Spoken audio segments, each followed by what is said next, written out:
तो एक question solve करते हैं। किसी बच्चे ने एक क्वेश्चन पूछा है मुझसे, तो मैं इसे सॉल्व करने की कोशिश करता हूँ। ये IIT JEE मेन 2019 का क्वेश्चन है और इलेक्ट्रोस्टैटिक का ये क्वेश्चन है, ठीक है। तो मैं इसे सॉल्व करता हूँ। तो देखो, कोई भी अगर क्वेश्चन सॉल्व करना है, कोई भी क्वेश्चन, तो सबसे पहले उसको 2 से 3 बार आपको पढ़ना ही है। मतलब उसे अच्छे से पढ़ लो, कम से कम 2 से 3 टाइम। मतलब क्वेश्चन आपको सही से समझ में आना चाहिए कि वो कहना क्या चाहता है और वो पूछना क्या चाहता है। तो मैं इसको एक बार बहुत अच्छे से पढ़ने की कोशिश करता हूँ कि 3 charges plus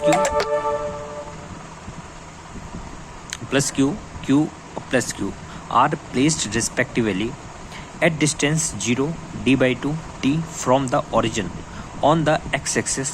If the net force experienced by the plus q placed at x equal to 0 is 0, then value of q is, मतलब ये इसकी वैल्यू पूछ रहा है कि जो चार्ज q है उसकी वैल्यू क्या है, ठीक है।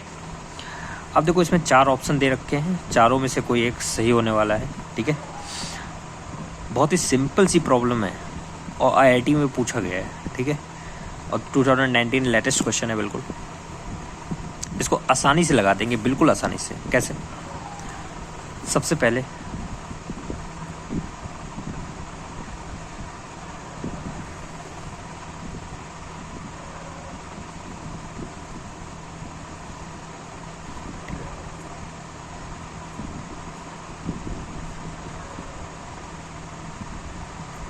इसको हम x एक्सिस मान लेते हैं, ठीक है। और ये हमारी y एक्सिस हो जाएगी, ठीक है, x और y। और इसको हम मान लेते हैं ओरिजिन। क्या मान लेंगे? ओरिजिन मान लेंगे, ठीक है। तीनों चार्ज को यहीं पर रखना है। एक चार्ज है प्लस Q, दूसरा Q और प्लस Q। ये एक दूसरे से कुछ डिस्टेंस पर रखे हुए हैं। पहला 0 पर रखा हुआ, दूसरा d/2 पर और तीसरा d पर। मतलब पहला वाला जो चार्ज है वो यहाँ रखा हुआ है, दूसरा वाला जो चार्ज है Q वो यहाँ पर है और तीसरा वाला प्लस Q वो यहाँ पर है, ठीक है। तो प्लस Q और प्लस Q, इन दोनों के बीच की जो डिस्टेंस है वो d/2 है और ये जो डिस्टेंस है वो d है। इतना तो क्वेश्चन में दे रखा है, ठीक है। और इतना तो हमको समझ आ जाना चाहिए क्वेश्चन पढ़ने के बाद, ठीक है। क्वेश्चन में एक लाइन ये दे रखी है कि if the net force experience by plus Q is 0, मतलब जो x इक्वल टू 0 पर जो चार्ज रखा हुआ है उस पर जो नेट फोर्स है वो क्या है? 0 है। मतलब उस पर लगने वाला जो नेट फोर्स है वो क्या है? 0 है, ठीक है। तो इस पर 2 फोर्स लगेंगे, एक तो इस चार्ज Q के कारण और एक इस चार्ज प्लस Q के कारण। और इसको हमें क्या करना है? 0 मतलब इसको क्या करना है? 0 के बराबर करना है। तो यहाँ पर फोर्स ऑफ रिपल्सन भी लगेगी और फोर्स ऑफ अट्रैक्शन भी लगेगी। मतलब इस प्लस Q पर इसके कारण भी लगेगी और इसके कारण भी लगेगी, ठीक है। तो ये हम आसानी से लगा सकते हैं। देखते हैं कैसे लगेगी। देखो, इस प्लस Q पर इस Q के कारण, इस Q के कारण, देखो ये भी प्लस है, ये भी प्लस है, तो दोनों प्लस प्लस क्या करेंगे? रिपल करेंगे एक दूसरे को। तो इस प्लस Q पर जो फोर्स लगेगी वो इस डायरेक्शन में लगेगी, ठीक है। और इसकी जो वैल्यू होगी वो होगी, जो फोर्स निकालते हैं, 2 चार्ज के बीच में लगने वाला जो फोर्स होता है वो कूलॉम्स लॉस निकालते हैं। F = 1/4πε0 Q1 Q2/r²। तो यहाँ से लिख देते हैं डिस्टेंस, दोनों चार्ज के बीच की डिस्टेंस क्या है? Small d। तो ये भी क्या हो जाएगा? स्क्वायर हो जाएगा, ठीक है। इसके बाद इस चार्ज और इस चार्ज के बीच में फोर्स ऑफ, अब यहीं पर समझने वाली बात है, पूरा क्वेश्चन का क्लाइमैक्स यहीं पर है, ठीक है। अगर यहाँ समझ लिए तो क्वेश्चन बिल्कुल सही है, अदरवाइज गलत हो जाएगा। 4 ऑप्शन में गलत ऑप्शन आ जाएगा।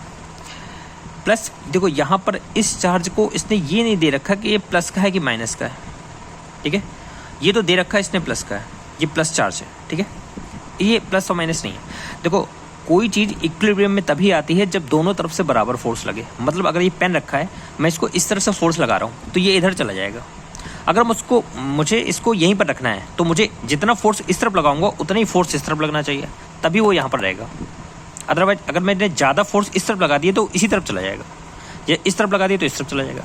मुझे सिर्फ यहीं पर रखना है और फोर्स दोनों तरफ से लगाना है, तो मैं यहाँ से जितना फोर्स लगाऊंगा उतना फोर्स अगर मैं इस तरफ से भी लगा दूंगा तो ये यहीं रह जाएगा, मतलब ये किस में आ जाएगा, इक्विलिब्रियम में आ जाएगा। तो इस चार्ज प्लस क्यू पर इसके कारण फोर्स इस डायरेक्शन में है और इसकी वैल्यू ये, तो इस चार्ज के कारण इस पर जो फोर्स लगेगा वो इस डायरेक्शन में लगना चाहिए, मतलब कैसा लगना चाहिए, force of repulsion, force of attraction लगना चाहिए।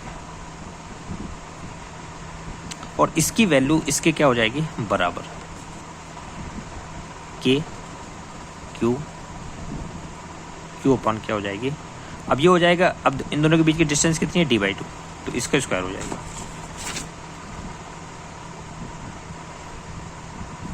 तो इसको देखते हैं कैसे निकालेंगे।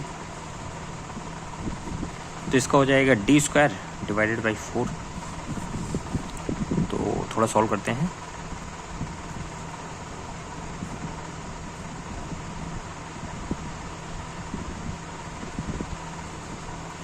ये 4 ऊपर चला जाएगा, तो ये से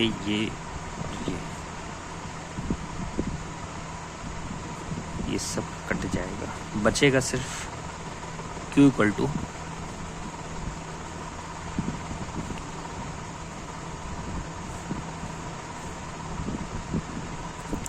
ठीक है। तो आ रहा आंसर Q = Q/4, ठीक है। तो इसमें देखो कौन सा आंसर सही है, Q/4 प्लस का और ये माइनस का, तो ऑप्शन नंबर यहाँ पर सी सही है, डी नहीं लगा देना। ये Q की वैल्यू माइनस का Q/4 होगी, ठीक है। मतलब अगर इस पर निगेटिव चार्ज होगा तभी ये इसको अट्रैक्ट कर पाएगा अपनी तरफ। तो मैग्नीट्यूड में तो ये बराबर होगा Q = Q/4 के, बट यहाँ पर जो साइन आएगा वो निगेटिव का आएगा, क्योंकि ये इसको निगेटिव होना ही पड़ेगा।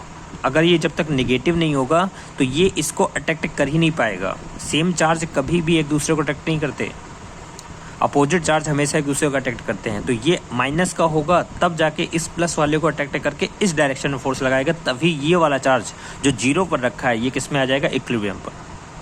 तो Q = -Q/4, यहाँ तक आपको दिमाग लगाना ही पड़ेगा इस क्वेश्चन के लिए, तब जाके आपको क्वेश्चन सही होगा। तो मुझे लगता है ये क्वेश्चन ज़्यादा टफ नहीं था, पर हाँ थोड़ा दिमाग लगाने की